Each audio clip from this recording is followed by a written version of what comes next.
dialog santai. Jadi oleh kerana santai, saya nama program pun dialog ya. So bila dialog, harapan saya ialah nanti ada pandangan dan juga pertanyaan daripada para hadirin dan juga para penonton. Kalau ada penonton yang ingin melontarkan pandangan-pandangan mereka. Tetapi pada umumnya rangka perbincangan kita saya kira ialah bagaimana negara kita boleh diletakkan semula di atas landasan yang betul.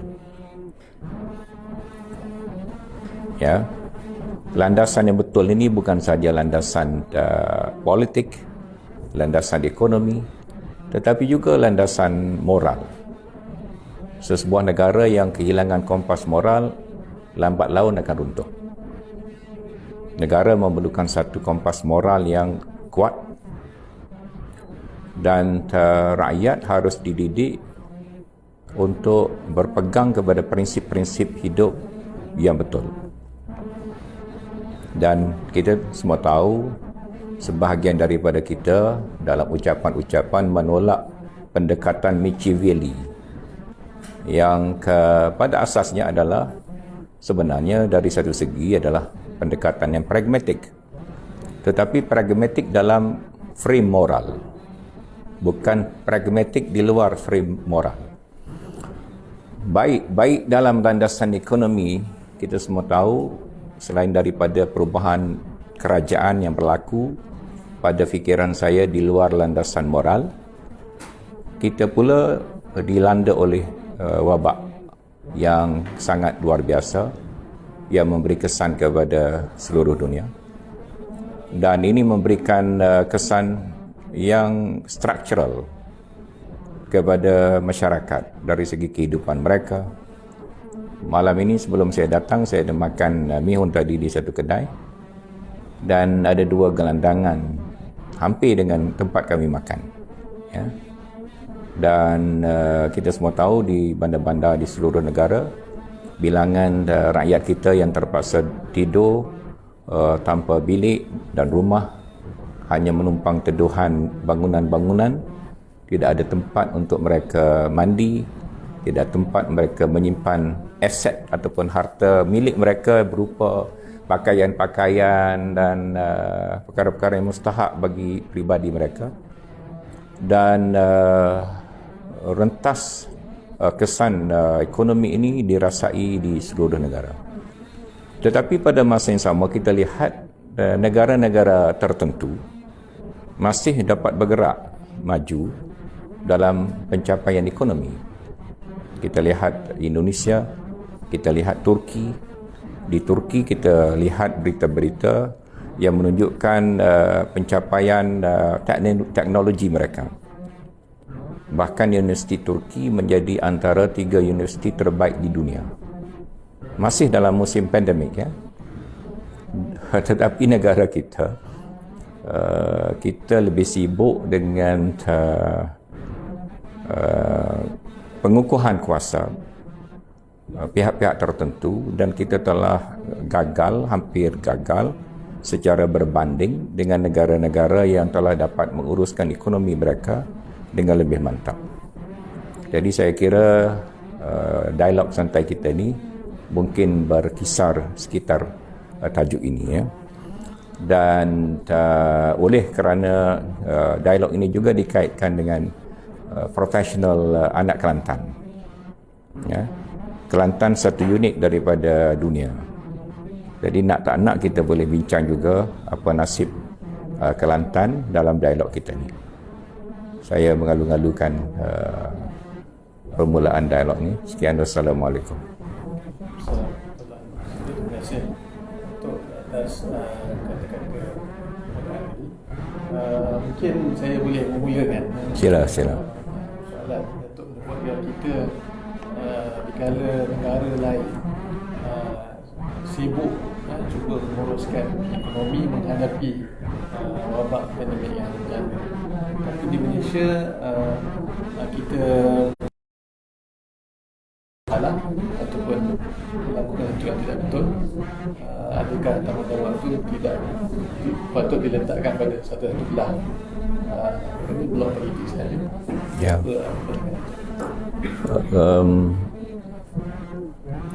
Apa nama ni, kehangatan terakhir ialah tentang gelaran kepada satu parti menjadi pelacur politik, ya. Dan nampaknya dia menjadi hangat. Kalau kita buka kamus, melacur ni, lacur, dia bukan sahaja berkenaan dengan menjual badan, ya. Saya buka kamus besar Indonesia, kamus bahasa Melayu, melacur definisinya termasuk menjual harga diri, ya. Jadi jual badan tu seperti yang mana kita tahulah. Dan saudara Setiausaha Agong PAS kata orang PAS tak kenal istilah ini, ya. Tapi kalau menjual harga diri, saya kira orang PAS pun tahu istilah itu, ya. Apa maksud menjual harga diri? Iaitu apa yang kita dendangkan normal politik juga. Macam dalam politik demokrasi, parlimen kena bersidang, ya. Kalau parlimen tak bersidang, sekolah boleh bersidang, orang boleh ketawakan kita, ya. Bila orang ketawakan kita, integriti kita at stake. Integriti kita menjadi jatuh. Sesebuah negara yang hendak dipandang tinggi oleh pelabur, yang nak menarik sokongan peniaga-peniaga, yang nak memberikan keyakinan kepada suasana yang kondusif untuk ekonomi, integriti mesti kuat, mesti tinggi dan mesti dipandang mulia. Kalau integriti sudah tidak ada, kita ni antara alam demokrasi ataupun alam autokratik ataupun alam politik yang lebih buruk. Ini memberikan kedudukan yang rendah di mata pandangan dunia kepada negara kita, dan ini menyukarkan pemulihan ekonomi. Dan sekali lagi, rakyat akan menerima kesan yang lebih buruk.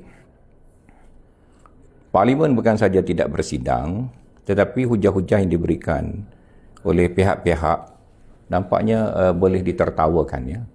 Dan dengan alasan orang tua 100 tahun ahli parlimen, 60 tahun ke atas ahli parlimen ada 100 orang, dan pelbagai alasan yang lain.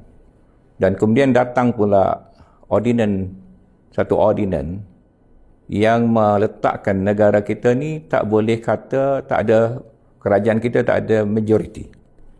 Siapa kata kerajaan kita hanya kerajaan minoriti, itu sudah jadi salah dari segi undang-undang, ya. Jadi kalau kita tempang, kita buat undang-undang dan kita kata siapa kata kita tempang, maka orang ini kena masuk penjara 2 tahun. Tapi bila kita jalan, orang nampak kita tempang. Jadi itu satu masalah, ya. Jadi boleh ke tidak kita mengundang-undangkan supaya orang tak kata kita tempang dan menafikan hakikat ketempangan kita, ya. Jadi saya kira saya dah umur 61 tahun lebih sikit. Inilah fasa-fasa lucu yang pernah saya hadapi dalam hidup saya, ya. Jadi sebelum ini tak adalah selucu ini, ya. Jadi kalau kita buat undang-undang melarang orang bercakap perkara yang begitu, jadi saya kira negara kita semakin mundur. Dan kebetulan ini berlaku di tangan Islamis, what so called Islamis, ya. Dan kumpulan Islamis ini asalnya datang untuk membetulkan keadaan negara, to reform, ya. Kalau kita ambil gerakan Islam di Malaysia, sebahagian besar berpunca daripada gerakan yang diasaskan oleh Hassan al-Banna, ya, seorang reformis pada abad moden ini. Dan sebahagian besar daripada pemimpin-pemimpin gerakan Islam Malaysia berinspirasikan gerakan Hassan al-Banna di Mesir. Ya. Pada umumnya adalah keadaan di Mesir adalah satu keadaan penuh dengan kediktaturan dan penuh dengan pemisahan agama daripada pemerintahan. Dan mereka ini kononnya sebagai reformis Islamis yang berjuang berpuluh-puluh tahun dengan slogan-slogan seperti Islam adalah penyelesaian terbaik. Kalau Islam mentadbir, ekonomi akan jadi baik. Orang dapat kerja dan rakyat akan senang. Rasuah akan dihapuskan. Tak ada lagi politik wang, tetapi adalah politik nilai-nilai murni. Kehakiman dan kedaulatan undang-undang akan ditegakkan. Ya, tak ada pintu belakang, semua pintu depan. Malangnya, kawan-kawan kita yang Islamis yang dulu ada usrah, pemimpin kerajaan dulu dia tak ada usrah. Dia tak ada tamrin. Dia tak ada tarbiyah. Dia tak ada syurga dan neraka kononnya pada pandangan kita, ya, pada anggapan kita. Mereka hanya terlibat dalam politik kerana kepentingan-kepentingan tertentu. Dan kitalah pasukan yang akan membetulkan negara. Ya. Jadi saya berharap kita semua dan juga pemimpin-pemimpin ini buat satu revision, ya. Orang panggil muhasabah sebelum terlambat. Ya, jangan sampai kita sudah terlajak dan kita mengikuti langkah syaitan, kita meneruskan yang salah apabila kita telah terlajak, ya. Syaitan dia telah buat satu kesalahan, iblis dia tak tunduk kepada Adam, tetapi dia tak nak rundur daripada kesalahan dia. Dia continue kesalahan itu dengan mengingkari lagi arahan-arahan Allah SWT dan sanggup menderhakai seterusnya sepanjang masa. Dan ini saya kira adalah satu perkara yang amat memalukan, ya. Amat memalukan. Macam mana gerakan Islam yang pegang dengan prinsip-prinsip akhlak, dengan prinsip-prinsip demokratik, sekarang telah memberikan mesej yang salah kepada Islam. Ya. Kalau orang bukan Islam tengok pemimpin Islam dalam kerajaan Perikatan Nasional sekarang, adakah ini Islam? Ya, boleh menghalalkan, tekan ahli parlimen untuk kukuhkan kuasa, ambil ahli parlimen ini jadi penyokong mereka untuk cukupkan kerusi dan melakukan tindakan-tindakan di luar daripada mandat rakyat. Dan bila dah dapat jadi menteri-menteri, bilangannya begitu besar, sampai 70 orang dalam kabinet menteri dan timbalan menteri, dan kos kepada rakyat begitu besar dalam masa rakyat sangat mengharap pengorbanan dan contoh teladan. Ya, it's not about money, ya, tetapi macam mana awak boleh menghayati kesusahan rakyat. Masa rakyat susah, awak patut naik gaji ke dari segi semangat ataupun patut turun gaji? Ya, di mana yang kita laungkan Umar Al-Khattab, Umar Al-Abdul Aziz, kesederhanaan Rasulullah, mana dia? Bila nak buktikan ini semua, ya? Bila kita nak praktikkan ini? Anda semua dah jadi menteri, dah masuk dalam kabinet, rakyat tengok, ya, pencapaian mana dia, delivery mana dia, pengorbanan mana dia, mana role model, mana prinsip-prinsip yang dilaungkan, mana dia. Jadi saya kira ini satu signal yang sangat memalukan, yang sangat buruk. Dan kita nak buat macam mana? Ya? Sila. Okey, terima kasih Datuk atas komen tadi. Saya nak tengok kalau ada soalan-soalan daripada live audience ni, sementara mereka berfikir ni. Dah banyak soalan di FB Live ni. Ya. Saya kumpulkan beberapa ni. Sila. Satu soalan yang antara pertama yang ditanya ni, apakah pandangan Datuk terhadap Grand Coalition yang dicadangkan oleh parti Amanah? 5-6 bulan lepas saya bercakap tentang konsolidasi nasional. Ya. Saya membawa konsep kintsugi. Ya. Saya baca pronounce ini betul ke tidak, saya tak tahulah. Kintsugi. Kintsugi ini adalah di mana sesuatu yang pecah, yang berharga dicantumkan semula dan tidak dibuang kerana pecahnya itu. Dan cantuman itu pula dilakukan dengan teliti dan menggunakan emas sebagai material untuk cantuman itu. Menjadikan katakan tembikar yang pecah. Bila dia letakkan garis-garis emas di tempat yang pecah itu, menjadikan tembikar itu begitu berharga dan bernilai. Walaupun dia baru ni pecah, ya. Jadi saya dah kemukakan 5-6 bulan yang lepas, ya. Dan dalam real politik Malaysia, PH masih lagi tonggak yang paling besar. Dalam politik negara kita, kalau kita nak stabil, kita kena ada parti tonggak. Ya. Parti yang menjadi anchor. Anchor politik negara kita masih lagi PH. PH sebagai coalition, ya. Kecuali DAP tinggal PH atau PKR tinggal PH atau Amanah tinggal PH, lainlah. Selagi 3 parti ini intact, PH adalah anchor politik negara kita Malaysia. Dari segi bilangan kerusi yang kedua besar selepas PH adalah UMNO. Ya, kita suka tak suka, UMNO lebih besar daripada PAS. PAS ada 18, UMNO ada lebih kerusi daripada itu. Ya.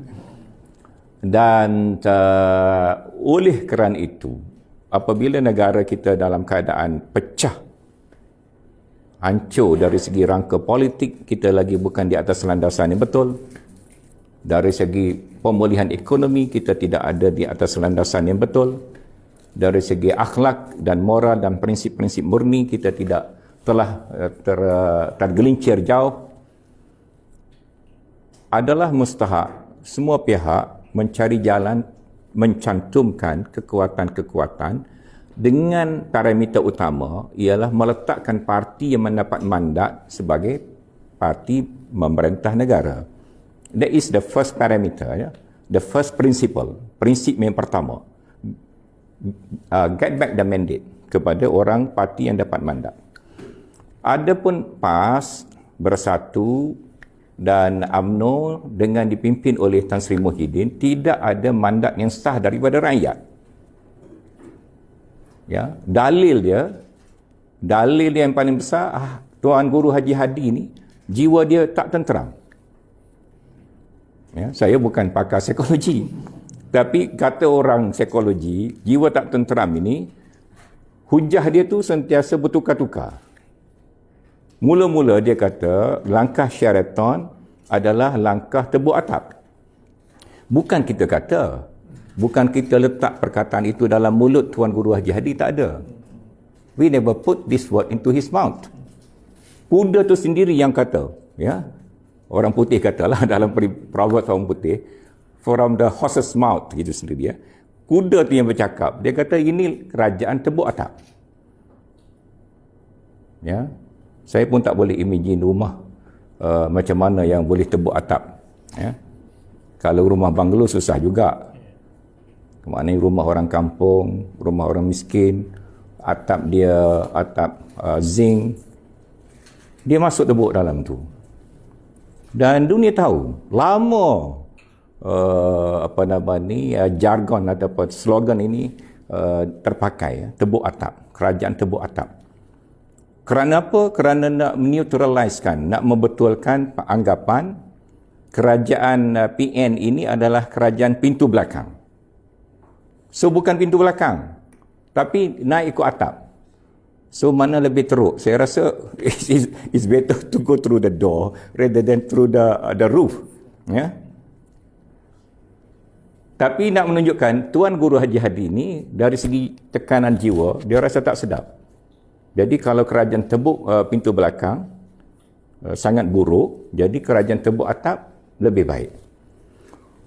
Dan kemudian 2-3 minggu yang lepas dia kata sebenarnya bukan kerajaan tebuk atap, ini kerajaan langkah kanan. Ya. So sakit jiwa tu, ya. Jadi tak tenteram jiwa. Kalau di atas muka bumi pun dah tak tenteram jiwa, saya tak kira di akhirat tenteram jiwa. It's very simple. Siapa curi barang orang, itu dikira zalim. Ini bukan barang. Ini mandat. Siapa yang beri mandat? Saya salah seorang yang beri mandat. Adakah saya setuju dengan langkah yang dibuat oleh Tuan Guru Haji Hadi dan rakan-rakan dia? Jawabnya, sampai sekarang saya tak bersetuju.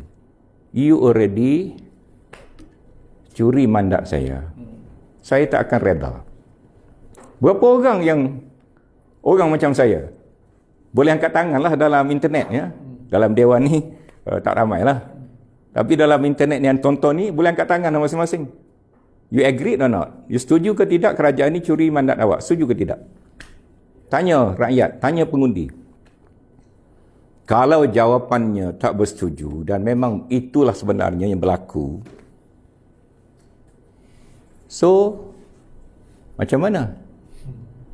Itu sebab jiwa rasa tak tenteram. Langkah kanan ke, langkah kiri ke, kita tak boleh curi barang orang kerana kita langkah kaki kanan, kita boleh ambil beg orang. Boleh ambil motosikal orang. Pasal saya turun rumah tadi, langkah kanan. Turun-turun, motosikal ada kunci. Di situ, kita pun start bawa lari. Habislah negara kita macam tu, Tok Guru. Habis. Habis. So, macam mana kita nak didik rakyat kita ni? Kalau semua orang ada fikiran macam tu, turun rumah, ada pisang tepi jalan, potong, ambil. Pasal apa ambil? Langkah kanan saya. Ya, ada kereta letak tepi jalan, start, bawa balik. Langkah kanan saya. Ada handphone orang, ambil. Langkah kanan saya. Ada duit dalam tabung negara, ambil. Langkah kanan saya. Matilah macam tu. So, prinsip yang salah. Tetapi balik kepada analisa jiwa, ya.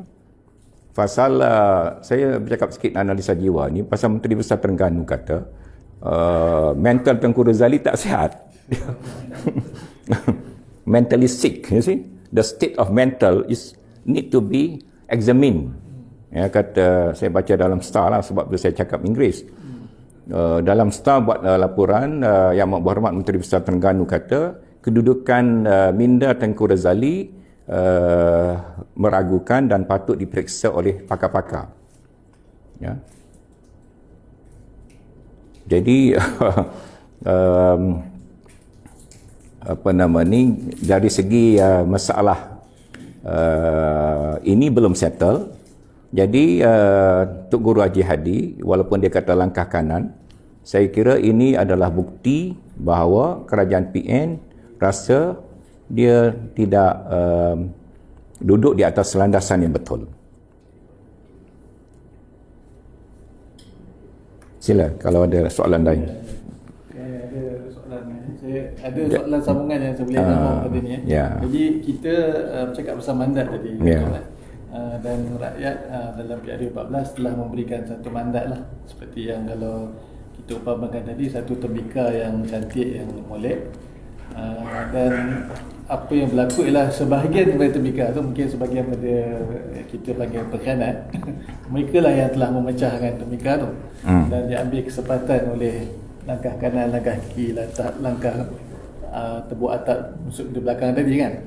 Jadi kita bercakap bagaimanakah mandat yang sebenar tu yang Datuk sebut tadi boleh dikembalikan. Dan soalan yang saya dapat daripada live ni adalah antaranya kita kena buat tembika barulah, kena cantumkan balik. Bolehkah dalam cantuman itu kerjasama dengan UMNO? Apa pendapat Datuk? Dalam dunia politik Malaysia hari ini, kita kena pergi by parameters, ya. Apa keutamaan negara kita pada hari ini? Yang pertama, keutamaan negara kita adalah meletakkan semula landasan demokratik, memulihkan mandat kepada parti yang sah dipilih, iaitu Pakatan Harapan. Dan next, yang kedua adalah yang banyak kerusi adalah UMNO. Jadi kalau kita kata kita nak cantumkan negara kita, dalam mandat dalam mandat pilihan raya dulu ada 2-3 komponen. Komponen yang pertama adalah Tun Mahathir sebagai Perdana Menteri. Kemudian diikuti oleh Datuk Seri Anwar Ibrahim sebagai Perdana Menteri. That is the mandate. Ya. Itu mandat. Kalau dalam pilihan raya itu kita kata Tun Perdana Menteri Tun Dr. Mahathir akan jadi Perdana Menteri sampai habis penggal. Lainlah. Ya. Tapi masa PH buat mesyuarat majlis tertinggi, kita bersetuju bersama-sama 4 parti adanya pergiliran Perdana Menteri di antara Tun Dr. Mahathir kepada Datuk Seri Anwar Ibrahim. Dan ini diberitahu kepada rakyat dan ini jadi janji PH. Bila rakyat undi sekali dengan pakej itu. Dia tak undi separuh-separuh. Kecuali kita kata tak ada, Tun akan jadi Perdana Menteri sampai bila-bila, okey, fine. Tapi itulah yang kita berikan pada rakyat. So, itulah tonggak mandat yang pertama. Tonggak mandat yang kedua adalah manifesto PH. Ya. Nak turunkan PTPTN, nak bantu pelajar PTPTN, nak turunkan itu, nak baikkan ini dan lain-lain lah. Tiba-tiba manifesto PH ini telah ditolak oleh pemimpin PH sendiri. Ya. Dia kata manifesto ni kita tak boleh buat. Ini bukan kitab suci. Kita letak tepi, ya. Saya pun tak ingat siapa kata, ya. Saya pun tak ingat siapa kata, ya. Tapi saya perasanlah ada orang kata macam tu, ya. Dan dibawa pula hujah-hujah mengapa kita tak boleh laksanakan manifesto. Macam-macam hujah lah, saya pun tak ingat lah sebahagian hujah-hujah itu. Tapi ala kulli hal tak adalah manifesto tu.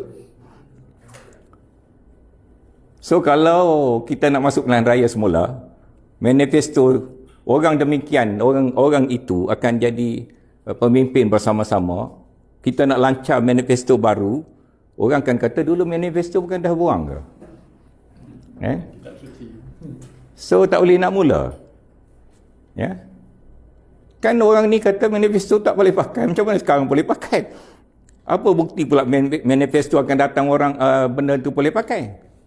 Ini masalah, ya. Jadi pemimpin yang tak pernah terlibat dalam kerajaan PH macam Datuk Seri Anwar Ibrahim, dia ada lebih standing, ya, kerana dia tak pernah kata manifesto kita buang.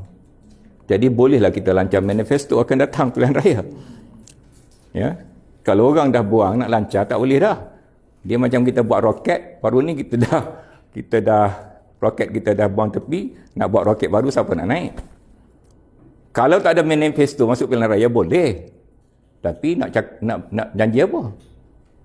Ya. Jarang-jaranglah parti masuk pilihan raya tak ada manifesto, kan? Baik. Prinsip yang kedua adalah menstabilkan politik negara. Bila dah mandat dipulihkan pada PH, kita kena stabilkan politik negara. Yang ni Tuan Guru Haji Hadi kata kita kena bersatu. Bolehlah bersatu di bawah mandat yang sah. Jangan bersatu bawah mandat yang salah. Ya. Tak betul tu.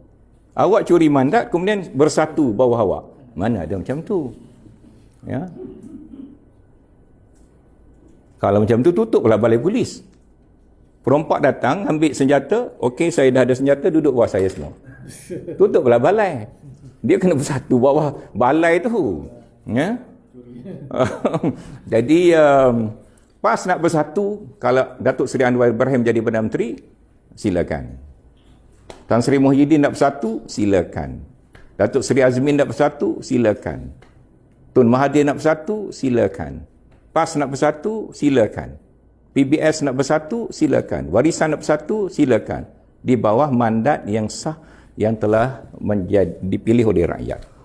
Iaitu Anwar Ibrahim sebagai Perdana Menteri selepas Dr. Mahathir dan negara dicantumkan. Jadi tak timbullah masalah UMNO ke, PAS ke, Warisan ke, Tengku Razali ke, siapa-siapa pun kita mobilisasikan ke arah kestabilan politik negara supaya kita boleh fokus kepada kebajikan rakyat dan pembangunan ekonomi. Termasuklah kalau pejuang sekalian. Semua sekali lah saya dah sebutkan untuk Dr. Mahathir dan lain-lain lah. Ya. Tapi sekarang ni masalahnya kita kata macam tu kan. Ya. Tapi yang pihak-pihak lain ni tidak setuju kematangan demokrasi kita tak sampai ke tingkat itu. Boleh diusahakan ya, semua perkara dalam hidup. Saya tengok satu filem seorang puteri kerajaan mana di China, dia memberontak kerana masyarakat dan kerajaan dia korup. Dia kata selagi nyawa ada di badan, kita kena usahakan ya. Dan saya tengok yang masalah rakan-rakan pejuang kita macam YB saudara Xavier, temporarily, pada pendapat saya sementara dia kena berkorban dia kerana tekanan-tekanan ya, dia diterima. So kita boleh, I think lah, bila masa diperlukan, we forgive and forget ya, kerana rakan-rakan kita ni pun pergi bukan kerana betul-betul nak sokong, tetapi kenapa ini berlaku ya. Saya terbaca satu komen dalam Facebook, negara lain bila orang tu ada masalah dalam kerajaan pun diketepikan. Negara kita bila orang ada masalah dia pula jadi tongkat kerajaan. Jadi maknanya kerajaan kita ni dah ada cukup majoriti macam Datuk Taqiyuddin sebut, tapi majoriti itu tak cukup lagi ya, cukup majoriti yang belum mencukupi ya. Jangan kata saya kata tak ada majoriti ya, nanti kena saman saya. Kerajaan majoriti yang belum cukup majoriti ya. Jadi kerana itulah benda ni berlaku. So lagilah politik kita lagi jadi nampak comot, nampak tak ikut asas-asas moral, nampak kita menidakkan pilihan rakyat. Kena usahakan ya. Itu saya tengok kalau dari segi kita ni, demokrasi kita lepas PKP 14 sedang menuju macam di Eropah. Maknanya banyak parti, tidak ada lagi macam dulu-dulu menang 2/3 dengan mudah dan sebagainya. Jadi perlukan koalisi dan kerjasama. Tapi di Eropah pun apabila diorang dah biasa buat macam tu, yang banyak kerusi tu yang menjadi tonggak. Tidak boleh yang kecil ni pula dia memohon dia kata aku kena jadi Perdana Menteri sebab sampai yang kecil ni boleh ni. Tapi dia Kerajaan Perikatan Nasional ni terbentuk, dia macam bidan, dia nak beranak tiba-tiba kan ya. Jadi UMNO masa tu dia tak fikir buruk baik parti dia, asal boleh tumbangkan PH, boleh jadi kerajaan, ada gaji menteri, pun dia pun sokong. PAS tak apalah, PAS ni parti apa pun boleh ya, asal Ana punya ada ya. Jadi dia tak cakap saya, dia cakap Ana, jadi Islamik lah sikit kan. Jadi kalau bahagian Ana ada, it's okay ya. Jadi UMNO masa tu dia tak fikir masalah kerusi dia akan sikit dalam pilihan raya, dia tak fikir timbalan Perdana Menteri dia tak dapat, dia tak fikir Tan Sri Muhyiddin ni kerusi paling sikit, duduk atas belakang kerusi yang lebih, parti yang lebih banyak kerusi. Masa tu asal tumbang kerajaan saja ya. Dan Tan Sri Muhyiddin dan geng-geng dia ambil kesempatan itu ya. Dan Tun Guru Haji Hadi kata perkara ini dia dah lama rancang. Hari pertama kerajaan PH dibentuk dah terlama rancang. Jadi lebih kuranglah apa yang saya cakap ya. Agak-agak sama. Tok Guru Haji Hadi ni bagus juga. Jadi apa yang saya cakap tu dia betulkan, dia sokong lagi. Saya ada cakap kerajaan kita ni telah dirancang jatuh daripada hari pertama lagi ya. Saya tak nak detail lah perkara ini. Kalau saya detailkan nanti orang macam-macam lah buat alasan ya. Tetapi fakta adalah fakta. satu perkara dalam politik, kita boleh compromise, tetapi kita tak boleh lupakan facts. Kita jangan bohongi diri kita dengan mengatakan tak ada fakta. Perkara tersebut tak berlaku, ya. Fakta memang kena diakui secara terbuka ataupun tersirat. Apa dia kufur? Kufur ni asalnya adalah kerana dia menutup. Kafara, ya, tutup, ya. Tutup apa? Tutup iman yang sedia ada dalam hati dia. Ya. Iman dah ada dalam hati dia. Fakta iman tu sudah ada. Dia tutup, jadi kufur. Dari segi nikmat Allah pun, dia tutup nikmat Allah, lalu dia menjadi kufur. Padahal nikmat Allah itu sudah ada. Cuma dia tak mengakui nikmat Allah. Dia cuba tutupkan. Jadi the facts must remain there. You must admit the facts. Lepas tu you kena aturkan pergerakan berdasarkan fakta itu. Saya tak nak panjangkan cerita ini kerana setengah orang masih lagi dilamun cinta sehingga tak boleh menerima fakta yang sebenar. Tetapi Tuan Guru Haji Hadi membantu saya mengatakan bahawa rancangan menumbangkan kerajaan PN ini dibuat pada hari pertama lagi kerajaan PH ini dibuat pada hari pertama kerajaan PH dibentuk. Tolong terangkan lebih lanjut Tuan Guru Haji Hadi. Ini kalau saya berdepan dengan dia lah, ya. Kalau macam dialog macam ni ada, Tok Guru, saya sangat menghargai Tok Guru kata rancangan nak jatuhkan kerajaan PH ini dibuat pada hari pertama lagi, tolong jelaskan sikit. Baik, dia akan jelaskanlah. Saya nak membantu dia menjelaskan, ya. Tok Guru Haji Hadi dalam rekod terbuka 3 kali jumpa Tun Dr. Mahathir semasa kerajaan kita belum jatuh, ya. Saya difahamkan, saya tak tahu betul ke tidak, ya. Saya difahamkan di antara penyumpaan itu, Tok Guru Haji Hadi kata melanggar janji itu adalah dibolehkan dalam Islam. Nasihat dia, pandangan dia, ya. Consultation dia, ya. Ya. Boleh jadi apa yang saya sebut ni agak samar, ya. Walaupun jelas di sisi saya, ya. Tetapi oleh kerana tak ada siapa, kita semua tak jadi saksi di situ, semua orang boleh nafikan, ya. Tetapi bermaksud Tuan Guru Haji Hadi telah memasukkan fikiran boleh langgar janji, boleh langgar janji, boleh langgar janji, boleh langgar mandat, boleh langgar mandat, boleh langgar mandat, ya.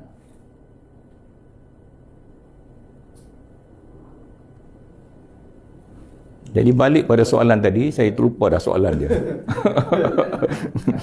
Kita tak boleh lari jauh daripada soalan dia. Maknanya macam mana kita nak berkoalisi baru.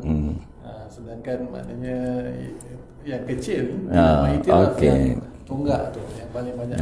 Sebab tu saya cakap tadi, tonggak negara politik baru ni ialah PH sebagai anchor, the second anchor is UMNO. Kalau dua anchor ini ada titik pertemuan demi kepentingan negara dengan tidak mengorbankan prinsip-prinsip asas dan ada satu understanding prinsip-prinsip murni yang boleh diterima, parti-parti lain seharusnya bekerjasama memberikan sokongan kepada cantuman dua anchor ini.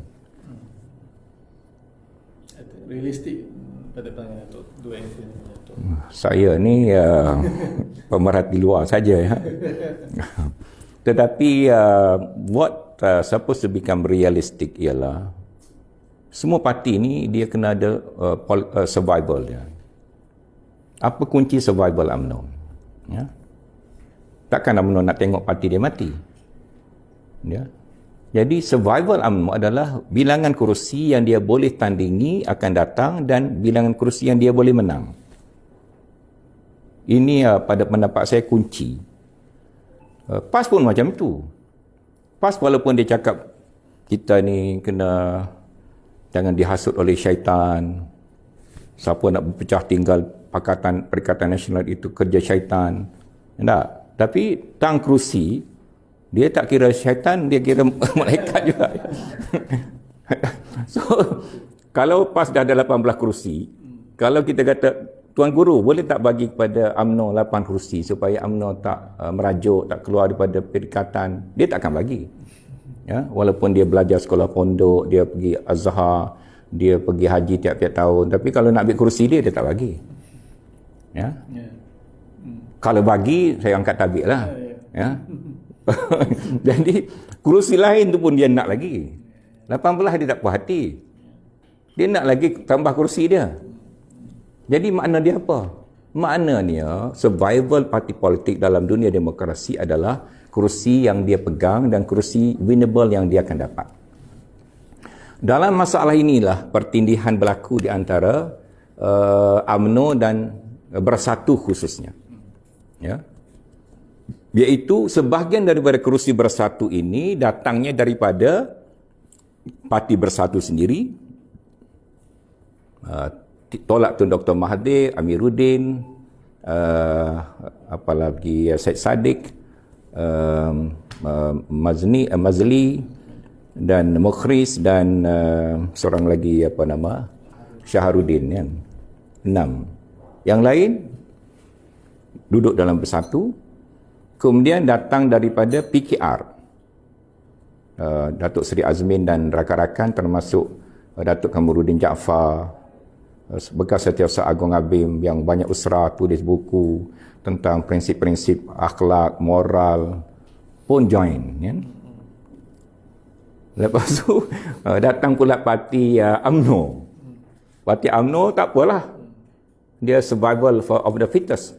So Datuk Seri Hamzah Zainuddin semua sekali lompat. So kerusi Bersatu yang dimenangi daripada PKR, UMNO tak boleh rasa hatilah. That can remain to be kerusi Bersatu. Atas mandat, atas rakyat lah. Kalau rakyat pengundi di situ rasa nak mengajar yang bawa lari ni, tu rakyat yang ajar. Tetapi kerusi UMNO yang dibawa lari kepada Bersatu itu 2 kali curi dah, ya tak? Jadi dua kali kecurian sudah berlaku, ya. Siapa nak pergi report polis saya pun tak tahu, ya. Kalau curi ayam boleh report polis, boleh masuk penjara. Curi sardin boleh masuk penjara. Curi susu 1 botol, 1 tin boleh masuk penjara. Curi kerusi dan curi kerajaan ni macam mana? Jadi UMNO nak kerusi ni kerana barulah dia dapat sizable ataupun satu bilangan kerusi yang boleh menyebabkan dia pulih pada kedudukan asal dia baru ni. Ini yang bertindih ni, ya.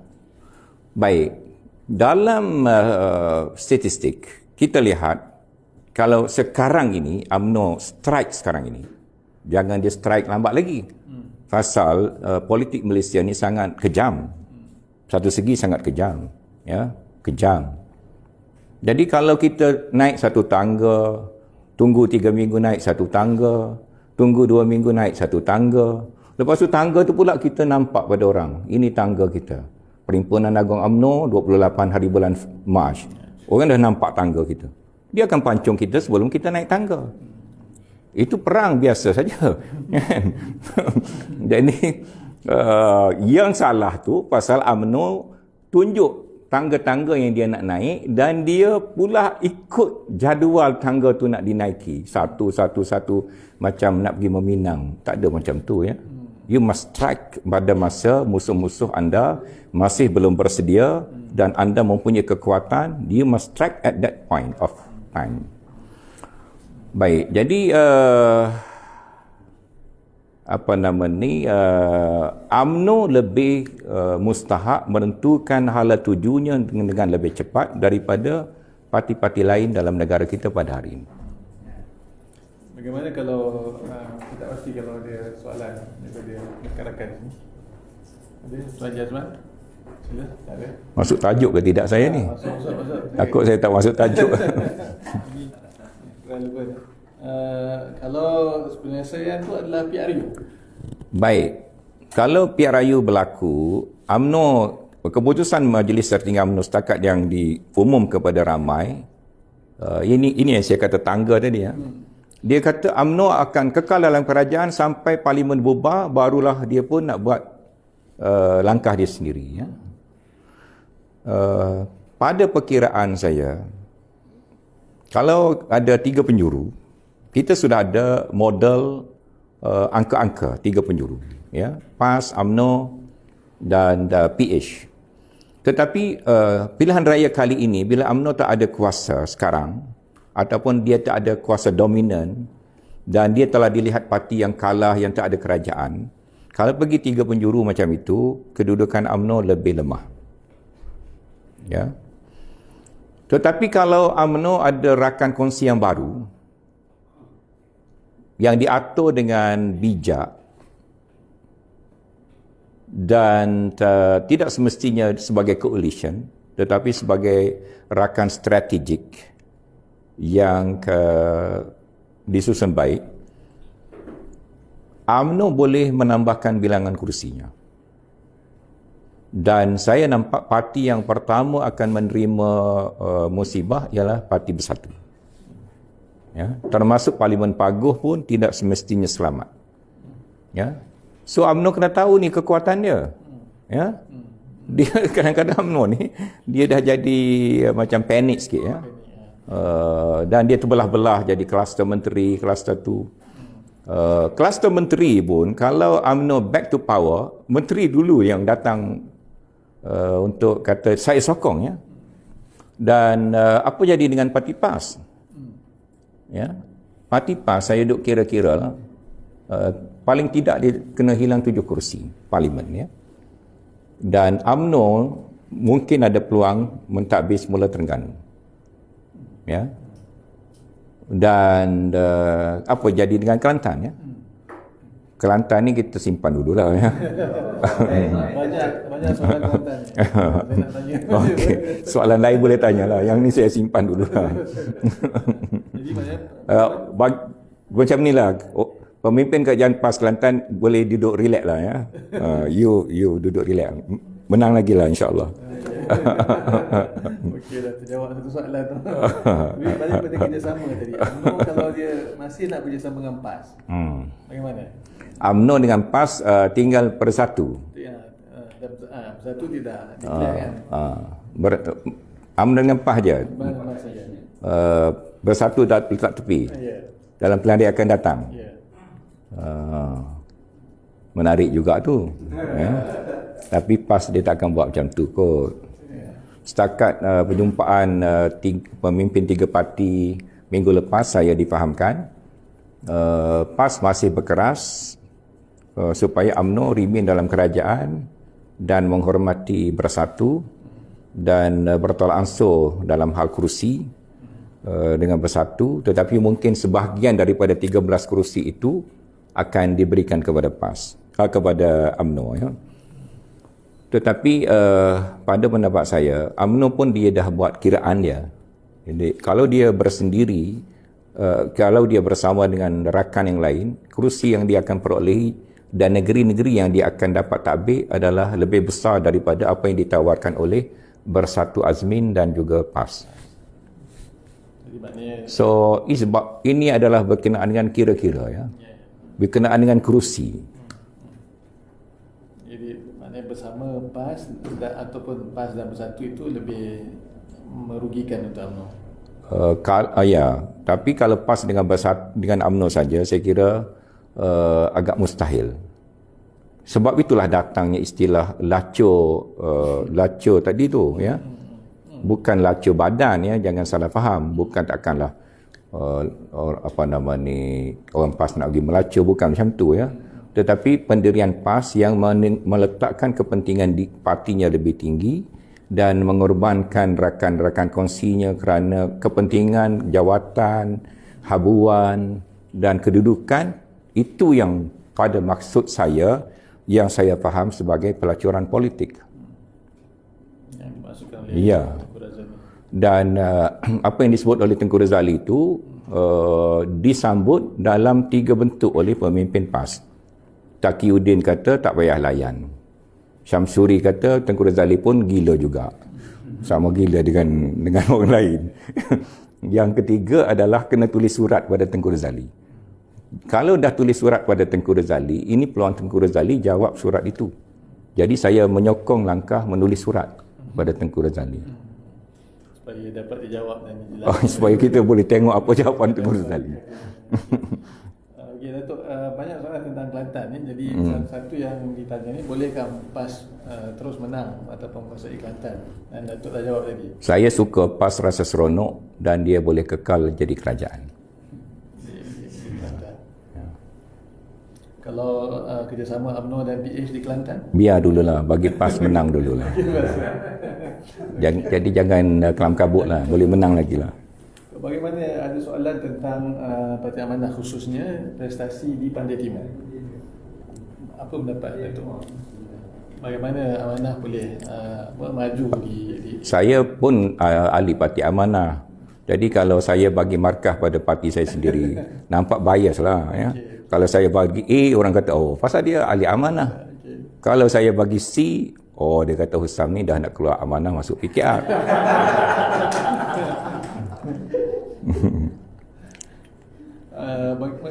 Bagaimana kalau apa pandangan Datuk untuk menguatkan Parti Amanah di Pantai Timur, contohnya di Terengganu dan Kelantan?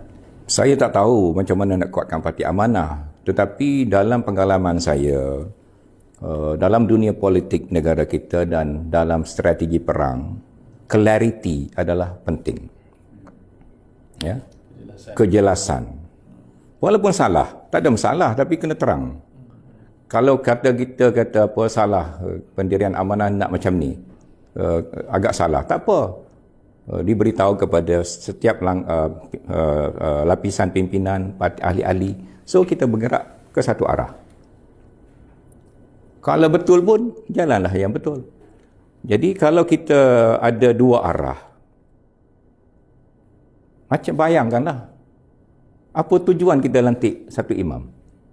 Apa tujuan? Supaya ikut satu gerakan saja, menghadap satu arah saja. Apa tujuan dari Kaabah?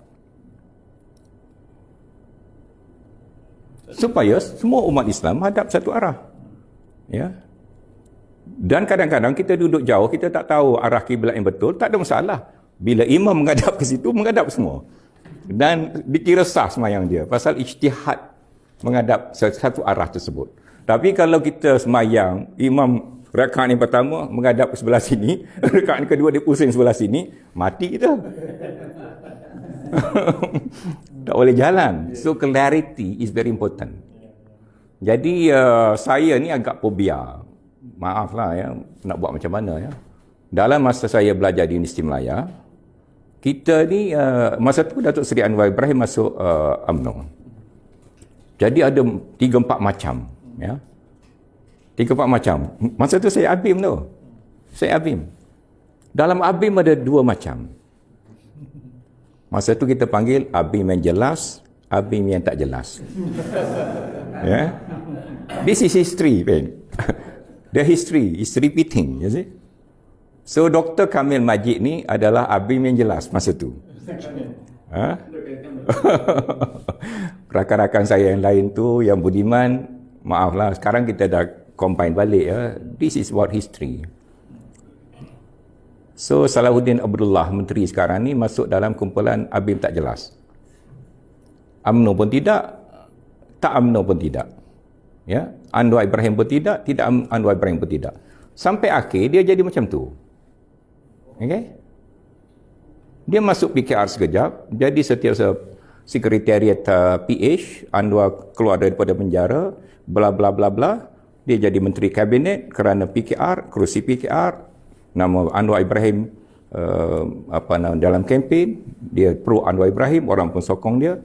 Bila dah jadi kerajaan, jadi menteri, kerajaan berpindah, dia pun pergi sebelah sana, hentar balik sebelah sini. So daripada masa belajar lagi. So tak ada benda pelik ya. So jadi saya fobia. So kemudian kita masuk PAS. Masuk PAS mula-mula solid, dum sampai dekat tu guru nak mati, pecah dua. Ya. Satu kata ada hubungan dengan UMNO, satu kata tak ada. Husam tipu, Husam fitnah. Ya, saya sengaja tak nak ulang balik sejarah apa yang telah saya katakan ya. Saya kata Tok Guru Haji Hadi ada hubungan dengan UMNO dalam gelap. Tidak melalui konsensus muktamar. Tidak melalui persetujuan Jawatankuasa PAS Pusat. Ya. Orang kata Husam fitnah Haji Hadi. Ya. Husam tu siapa? Haji Hadi hafal Quran. Husam satu patah Quran pun dia tak ingat. Ya. Tok Guru Haji Hadi semayang malam, tiap-tiap malam, dah berapa puluh tahun. Husam berapa kali bangun semayang malam. Ya. Tapi kemudian bukan saja ada hubungan, naik duduk atas kerusi pengantin, ya. Tok Guru Nazir dah meninggal, bye-bye. Ya. So ini menjadi fobia saya. Jadi saya suka kalau boleh kita ada clarity. So clarity, nak menghadap kiblat sebelah mana pun tak ada masalah. Tapi ahli-ahli kena diberitahu, pimpinan kena dirundingi. Walaupun dalam masa COVID kita boleh ada online conference, online discussion. So maklumkan kenapa kita pilih macam ini. So janganlah satu orang kata macam ni, satu orang kata macam tu, satu orang kata macam ni. Jadi ahli-ahli akan jadi keliru. Orang macam saya yang sudah ada fobia jadi macam takut-takut. Tidur malam mimpi. Ya? Ngigau. Masih Datuk, tinggi dia punya apa ni, analogi dia tu. Ada soalan? Ya, sila. Ada. Kalau dia cakap fobia, pasal dah jelas. Sekarang agak-agaknya kepimpinan PS ni, barisan kepimpinan PS, Ustaz dan Negeri dan kawasan ni, jelas tak kiblat tu? Sekarang ni agak semakin jelas lah, ya. Agak semakin jelas. Kita diplomatik sikit lah, semakin jelas. Sebab apa ni? Sebab kita tengok lah. Kita nak tengok satu benda, kita tengok benda lain.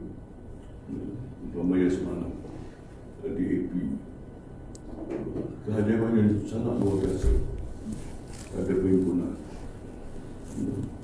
Dan kes sama dalam masa 2 hari saman 500,000 dapat diselesaikan. Tak, Lim Kon Eng. So benda tu benda yang message rakyat lagi. Anda kata mesti daripada satu kumpulan etnik.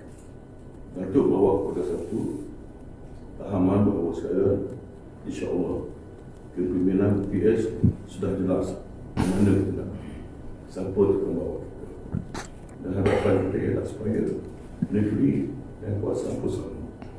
Dan sebab benda ni kira bila benda ni dah solid, dia advantage dia tidak payah kita bayar. Sebab kat luar sana mengharapkan sangat supaya PS dia solid. Itu yang apa yang saya ikuti semua di kalangan profesional, kalangan pesawat, kalangan profesor dia nak kan. So ini tanda-tanda. Ini harapan supaya benda ni, message ni supaya dapat dipahami tingkat pimpinan. Saya pun sama macam doktor lah. Berharap semua lapisan pimpinan ambil perhatian terhadap perkara ini, ya.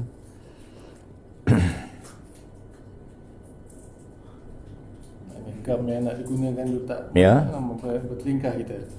Ya. Macam mana nak sambung balik tu. Nak gam emas ada, nak gam bubu ada, nak yang lain kan. Okay. Ada satu soalan yang dah ditanya beberapa kali. Jadi bertanding di Gombak tu tak betul lah. Bertanding di Gombak ni bertanding tu gini, saya dah beritahu reporter. Prinsip saya ialah Parlimen tak boleh dibubarkan. Ya. Pasal darurat dilakukan kerana COVID. Parlimen digantung kerana COVID. Macam mana Parlimen nak dibubarkan? Gantung Parlimen bersidang pun tak boleh. Kalau bersidang baru 222 orang. COVID dah meletup jadi merebak kerana 222 orang bersidang. Pilihan raya is about berapa juta pengundi. Siapa buat pilihan raya sekarang, bubar parlimen, pada pendapat saya, dia adalah penjenayah pada negara kita. Ya. So, parlimen tak boleh bubar. Walaupun habis darurat bulan Ogos. Habis darurat bulan Ogos, kena pergi ke parlimen. Parlimen bersidang. Ya. Tak boleh dibubarkan. Pasal kalau bubar, orang tu akan kempen, orang rakyat beratur, walaupun kata online voting ke apa semua, mesti kena kempen house to house, rumah ke rumah, jumpa pengundi. So, babakkan merebak. Ya. Tak boleh bubar. Cukupkan tempoh sampai 5 tahun. Lagipun kerajaan Tan Sri Muhyiddin ni ada majoriti kalau ikut Datuk Taqiyuddin. Apa nak takut? Majoriti cukup. Kenapa nak cepat-cepat bubar? Bila parlimen tak bubar, kenapa nak cakap tentang bertanding sekarang? Ya.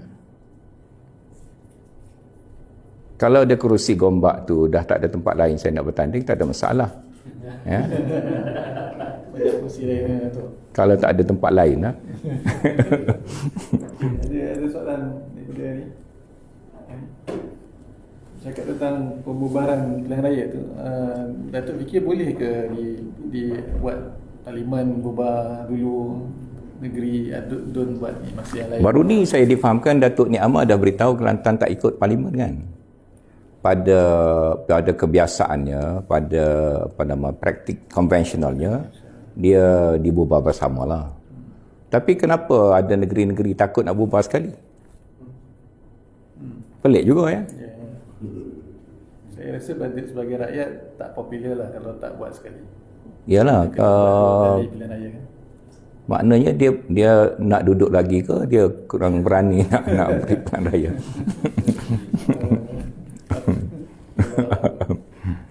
Pandangan Datuk lebih baik disekalikan. Secara konvensionalnya macam tu kan. Tapi kita dah beri cadangan tadi, parlimen kena cukup penggal sampai 5 tahun. Okay, Alhamdulillah kita online ada hampir 1.7, 1.8 ribu. Ya. 1,800. Alhamdulillah, terima kasih pada yang bersama kita online. Okey, Ya, kita Daripada Datuk kata pembubaran parlimen itu satu jenayah lah. So, adakah sebelum tempoh 5 tahun atau dalam tempoh 5 tahun ni akan berlaku pertukaran kerajaan? Kita tak boleh. Kita ni tak tahu masa depan kan. Kita nak mati besok pun kita tak tahu. Jadi saya pun tak boleh jangka. Tetapi dari perbincangan kita tadi, peluang itu ada jika sekiranya UMNO menentukan pendirian dia dalam masa yang terdekat. Ya. Dan rakan-rakan kita yang daripada PKR kebelakangan ini, walaupun dia menyeberang masuk ke sebelah sana, saya kira mereka dalam keadaan duress, keadaan tertekan. Dan mungkin mereka ini boleh dipulihkan semula. Ya. Macam saudara Xavier ni, dia 28 tahun dalam keadilan. Dia ada sebab-sebab dia yang dia terpaksa buat tindakan yang melanggar hati kecil dia. Jadi kalau kita mustahak, esok-esok kita pulihkan dia. Walaupun dia dah tercalar sedikit ya. Bermakna kerajaan PN ni dia meniti atas pisau yang sangat, titian yang sangat kecil. Ya, walaupun orang ni dah keluar PKR, duduk dengan bersama dengan dia, tak mesti hati dia dengan PN. Ya, badan mungkin dengan PN kerana sebab-sebab. Tapi kalau hati tidak bersama PN, itu kita boleh pulihkan lagi.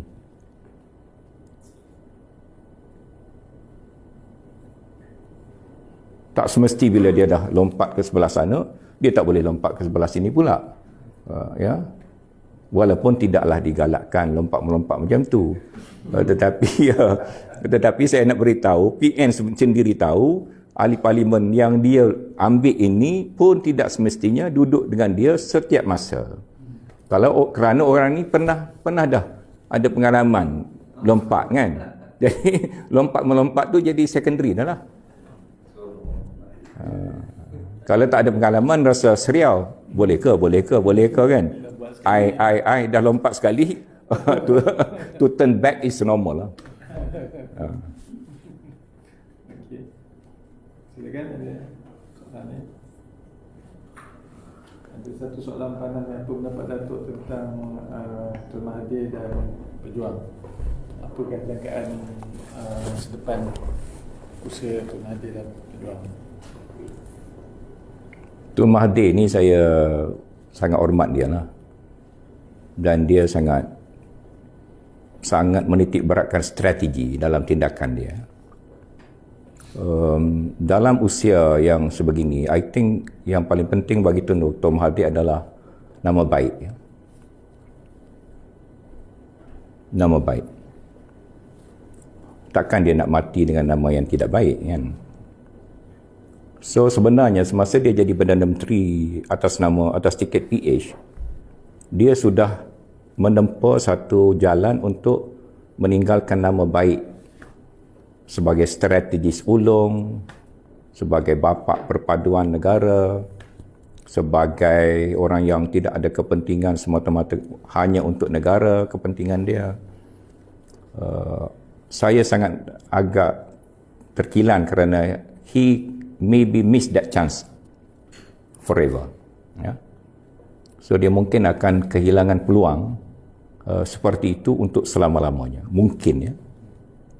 So it's quite sad. Ya. Ya. Sebagai negarawan, kan? Ya. Negarawan dan strategis, ya. Strategis, ya. Kalau negarawan biasa tak ada masalah. Dia dilihat oleh dunia sebagai strategis daripada dah pencen Perdana Menteri naik jadi Perdana Menteri semula, boleh bentuk kerajaan gini, tiba-tiba for whatever reason kerajaan hilang daripada dia, jawatan Perdana Menteri pun hilang daripada dia. Kalau dia kata okay, I'm fine, saya dah nak berehat, tak apa. Tapi dia nak buat come back, kalau dia tak berjaya, dia ditulis sebagai seorang ahli strategis yang berakhir dengan kegagalan strategi. So saya pun nak bantu dia macam mana, saya pun tak tahu. Ya, kalau boleh saya nak bantu dia lah. So adakah faktor tu masih lagi wujud di masa yang terdekat ini ataupun PRU15? Saudara boleh jawab sendirilah soalan ni.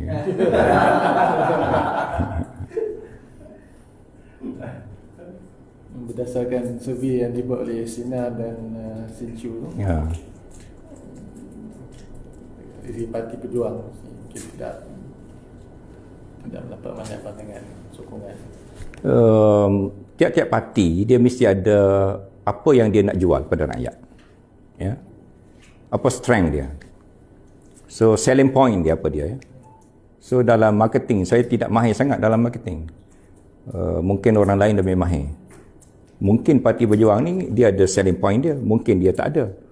Jadi kalau dia ada selling point, dia boleh kuat. Kalau dia tak ada benda yang dia nak jual, dia tak boleh kuat.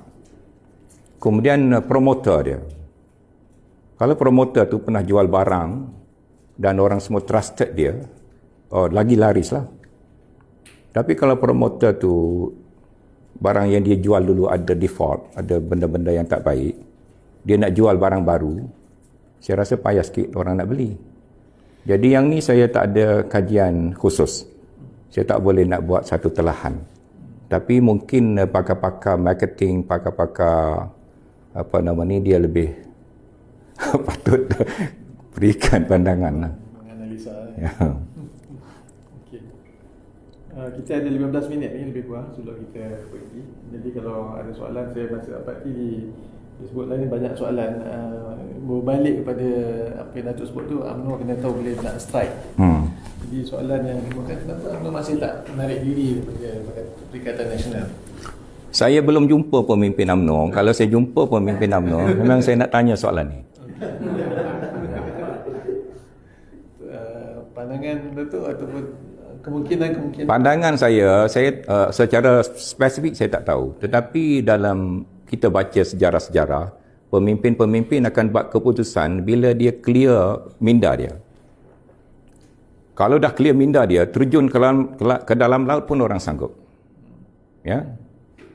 Kalau kita tak clear minda kita, terjun dalam air cetek pun kita takut.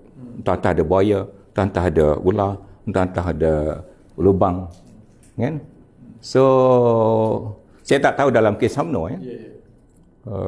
So kalau kita boleh bantu dia terangkan sedikit tentang pelan strategiknya, mungkin dia akan rasa yakin. Ya. Kalau dia ragu-ragu dengan pelan strategik dia, ataupun dia duk ingat semua pelaku-pelaku politik lain ni sama ada normal politik. So dia take time lah. Tapi kita tengok warisan, ya. Kes warisan. Saya dulu-dulu semasa dicalonkan Syafiee sebagai Datuk Seri Syafiee sebagai calon Perdana Menteri, ya, saya ada bisik kawan-kawan saya lah, ya, tapi bisik biasa orang dengar tak dengar lah, ya, kerana bisikan, ya, dia tak pakai mikrofon. Jadi saya bisik, kalau kita nak betul-betul selamatkan negara, nak balik kepada kerajaan PH, kita kena conditionkan Parti Warisan dan Datuk Seri Syafiee untuk berikan mandat kepada Anwar Ibrahim.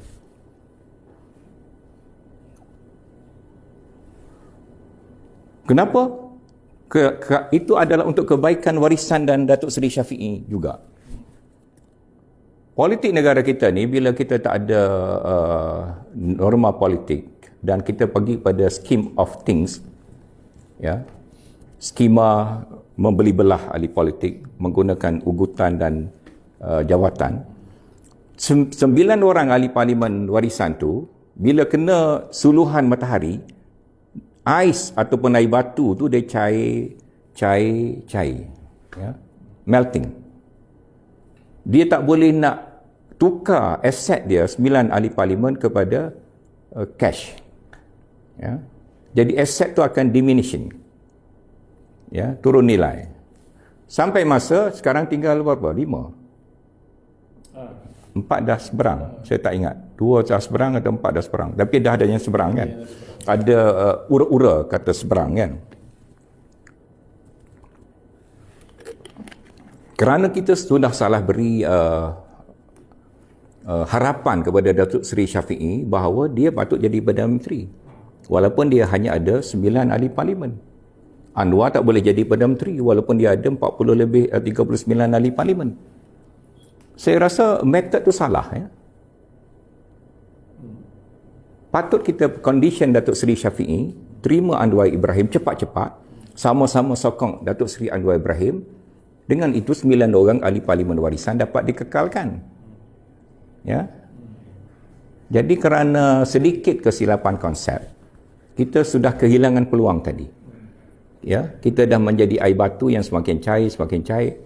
Jadi UMNO kena menggunakan pelajaran ini sebelum dia betul-betul tinggal takung je. Kalau air batu kita dekat kampung dulu, kita buat air batu dekat kedai, kita beli ais dekat kedai dulu, kita tak ada peti sejuk, ya. So kita panggil takung dia tu, bekas tu tinggal bekas sajalah, tinggal jadi air balik, ya. Tak ada ais, tak boleh kontainer dia, tak boleh letak dalam sirap, dalam air batu campur, ya. So be careful. Terlalu lama, ya. Clarity of thought. Ya. So, adakah sekarang ni apa yang untuk sebut tadi, Datuk Seri Anwar sekarang sedang berusaha, yang dikatakan sedang berbincang, saya ni hanya ketua amanah Kota Baru. Tempat saya Kelantan saja. Jadi kadang-kadang sekali-sekala saya datang KL. Tu pun tak pernah jumpa Datuk Seri Anwar Ibrahim dah agak lama. Kerana dulu saya bendahari PH, tapi sekarang saya dah letak jawatan. Saya tak hadir dalam mesyuarat PH. Tu tak jumpalah pimpinan-pimpinan PH. Saya tak tahu apa sebenarnya berlaku lah. Tapi saya harap dengan perbincangan online pada malam ini, satu gambaran yang lebih terbuka dapat kita sampaikan.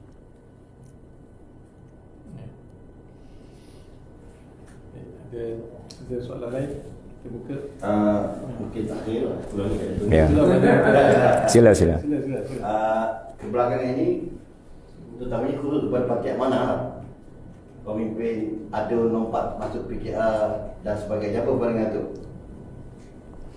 Saya tak boleh beri pandangan pasal PH dah buat keputusan. Kalau ikut kenyataan Timbalan Presiden Amanah, tidak ada lagi mana-mana parti dalam komponen PH boleh menerima pimpinan dan ahli daripada parti-parti lain menyeberangi masuk parti-parti komponen. Ada saja kan? Ada dalam MP saja kan? Tak keputus, tak tahu. Saya ni jenis taat pada pimpinan. Jadi bunyi kata tak boleh tu, saya pakai terus tak boleh lah. Selepas apa yang berlaku lah. Selepas berlaku. Yang soalan tu tentang kenapa yang berlaku yang sebelum. Oh, kenapa berlaku? Kena tanya 3 orang tu lah. 5 lah. 5? Selangor 2. Oh. Kena tanya dia orang. Ada satu soalan yang tentang masa depan, kata harapan dari segi sekarang ni kita melihat Datuk Seri Anwar Ibrahim sebagai insyaAllah Menteri Pakatan Harapan. Siapa selepas dia? Siapa selepas Datuk Seri Anwar Ibrahim? Ini boleh kena pakat-pakat cari jawapan ni. Saya pun tak terlintas lagi. Cuma saya ingat soalan tadi macam ni. Adakah dalam period akan datang PH ni ada harapan? Okay. Okey. Jadi pada pendapat saya, walaupun ahli parlimen ni lompat ke sebelah mana-mana, saya kira pengundi multiracial di Pantai Barat dan di bandar-bandar ini masih berpegang kepada prinsip mandat yang sah, dan mereka akan menyokong parti yang akan membawa reform dalam negara kita, dan PH mesti mengubah suai kedudukan pendekatan standpoint PH untuk membolehkan mandat tadi kekal. Saya kira masih lagi sokongan itu tidak berubah, ya. Ground tidak shake. Jadi walaupun Datuk Seri Azmin lompat daripada PKR, tetapi Gombak, walaupun orang lain bertanding pun, PH akan dapat kemenangan. Dan prestasi PAS pula, pada pendapat saya, dia telah pada penyokong Tegar PAS tidak ada masalah, ya. Tetapi kepada orang yang dulunya beranggapan PAS ini lebih baik, lebih boleh perform, lebih boleh deliver, lebih anti rasuah, lebih bersederhana, lebih berjiwa rakyat, lebih menekankan prinsip Islam, lebih kemas dalam memperteguhkan RUU 355, segala macam isu-isu yang dia bawa, tidak lagi toleransi kepada perjudian dan segala macam. Orang ini nampaknya segmen kekecewaan itu semakin besar. Sejauh mana impak itu saya tak tahu, tetapi dalam pilihan raya yang lalu sebenarnya Amanah sudah berjaya mengurangkan 15% undi PAS secara average. Kalau Amanah dan PH boleh kurangkan 20% lagi undi popular PAS secara purata, kedudukan PAS pada pendapat saya, walaupun dia bersama dengan UMNO Barisan Nasional, adalah tergugat. Bagaimana nak kurangkan? Nak kurangkan itu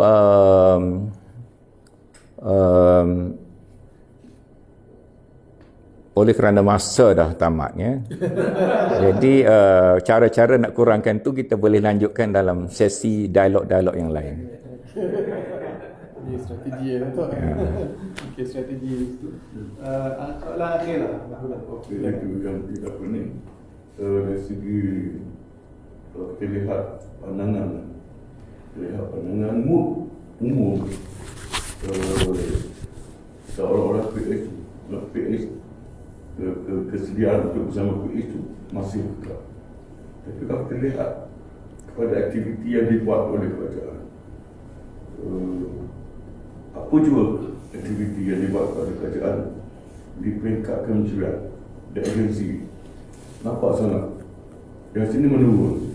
Kalau kita kaji yang ini mood steady, Yang ini menurun. Yang kurang ialah engagement aktiviti oleh PH. Saya rasa kalau pimpinan PH itu sedar benda ni. Ini masa yang sangat baik untuk PH supaya memperkuatkan lagi aktiviti engagement dengan masyarakat. Dan sebab kalau kita lihat, kita pergi ke universiti, kita tak ada kajian. Tak ada kajian. Kajian on pandemik pun tak ada.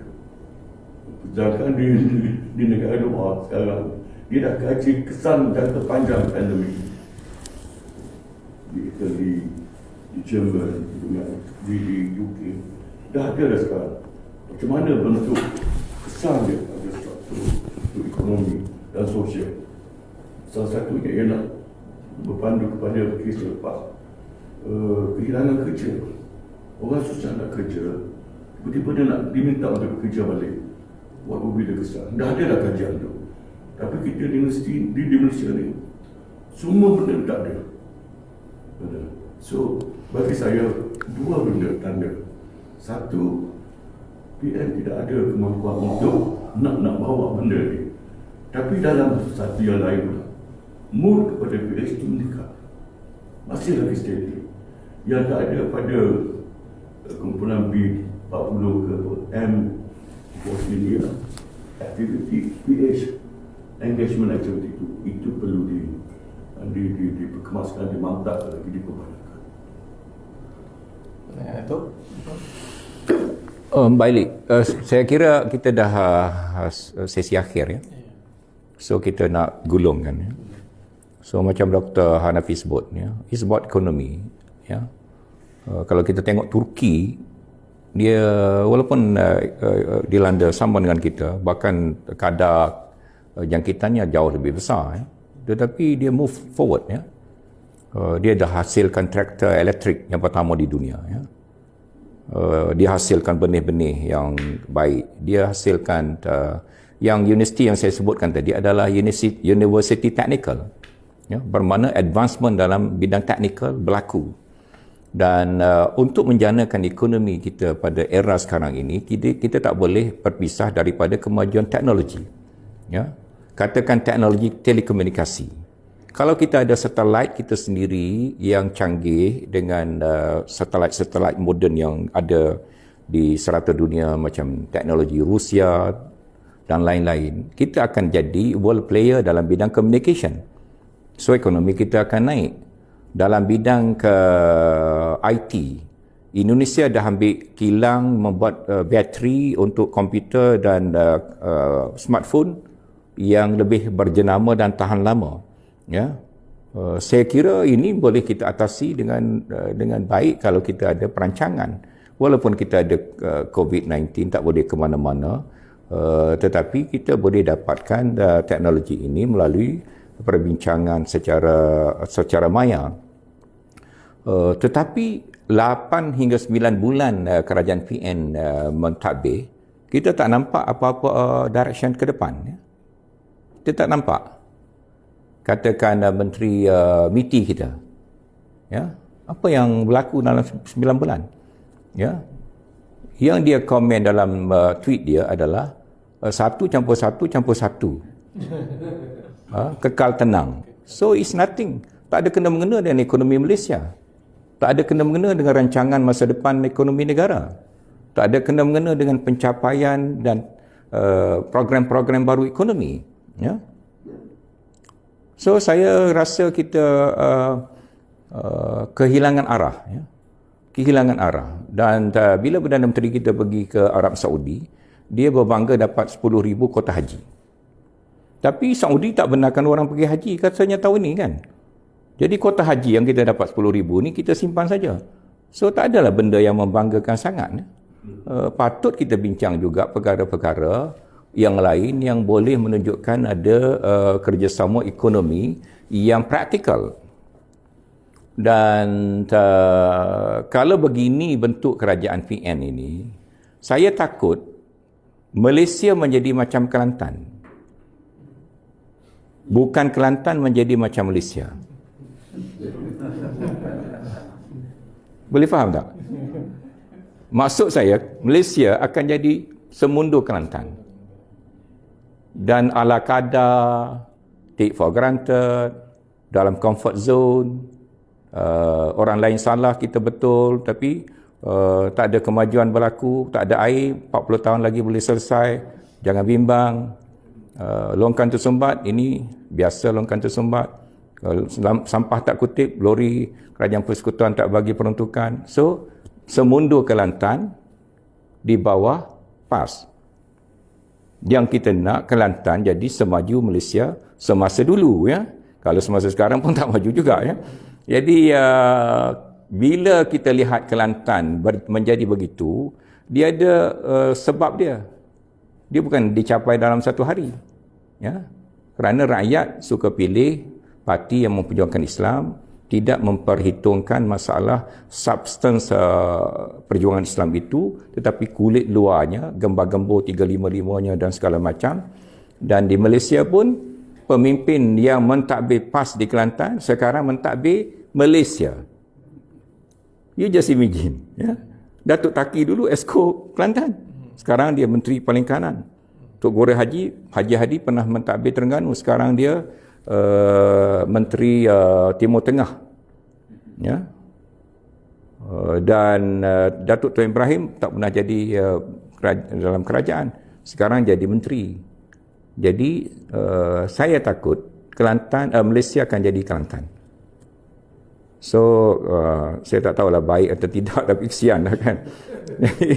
Jadi perbincangan kita pada malam ini merumuskan bahawa selagi mana prinsip moral kita perkukuhkan di bawah Pakatan Harapan, saya yakin majoriti rakyat Malaysia nak parti-parti yang berpegang pada prinsip moral yang kuat.